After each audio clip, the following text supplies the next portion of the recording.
الإسلام تقريبا تم اختطافه. ديننا مختطف يا أخي على أيدي بعض المشايخ والاتجاهات والمتنطعين.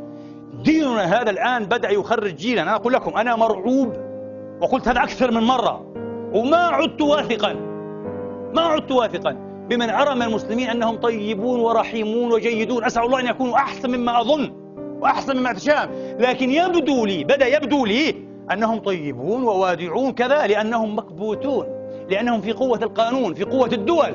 لكن حين ترتفع سطوة الدول كما في العراق، كما في سوريا اليوم، كما في أي مكان، يا رجل ترى وحوشا، ناس تقطع الرؤوس، أطفال يعلمون كيف يقطعون الرؤوس مع التكبير دائما. يا أخي لا تكبروا، كرهتوا الناس في دين الله تبارك وتعالى. أكباد تؤكل، قلوب تؤكل وتمضغ، والله أكبر ما شاء الله. بالأمس الحادثة أمرضتني هذه التي أيضا في بريطانيا. للأسف قطعوا هذا الجندي. أنا لم أستطع أن أتابع، لكن سمعت أحدهم قال لي حسبنا الله ونعم الوكيل. يا أخي حسبنا الله ونعم الوكيل، وحسبنا الله في مشايخنا وعلمائنا الذين بثوا ولا يزالون يبثون روح الكراهية، يكرهون المسلمين بعضهم في بعض، يكرهون المسلمين في العالمين، كأن دين رسالته نشر الكراهية.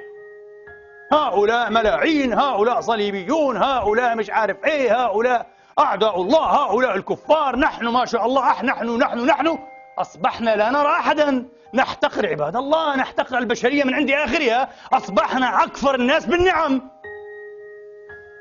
كأنه أكفر إنسان بنعمة الإنسان هو المسلم اليوم.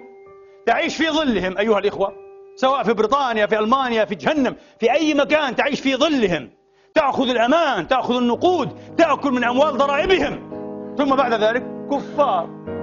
وأي فرصة لي لك أنا سأقتلهم، سأجزرهم. أي دين هذا يا أخي؟ أي فقه هذا؟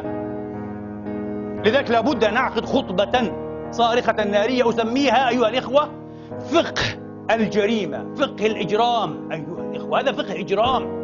ولو تقفوا لو أنكم وقفتم على بعض كيفيات استدلال هؤلاء الذين يعتبرون قادة لهؤلاء الشباب التائه الضال الحائر الذي فقد إنسانيته. شباب فقد إنسانيته باسم ماذا؟ باسم الدين. أي دين يا أخي؟ أي دين؟ دين جنكيز خان؟ دين الياسق؟ اللهم خلاص ممتاز، جنكيز خان هذا، كتاب جنكيز خان هذا، أهلا وسهلا. لكن دين القرآن إلا رحمة للعالمين، دين محمد ابن عبد الله أرحم عباد الله بالله يا أخي.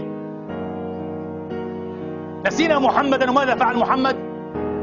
لا نتعلم إلا الضحوك القتال، خطباء معاتيه، لن أصفهم بأقل من هذا. والله معتوهون، والله وأنا أعلم برسول الله، والله إنهم معتوهون. يخرج على المنبر يا أخي تكريه، فقه تكريه، علم تكريه. ترى مسلمين تطرح عليهم السلام لا يردون عليك السلام، لا يجيبون.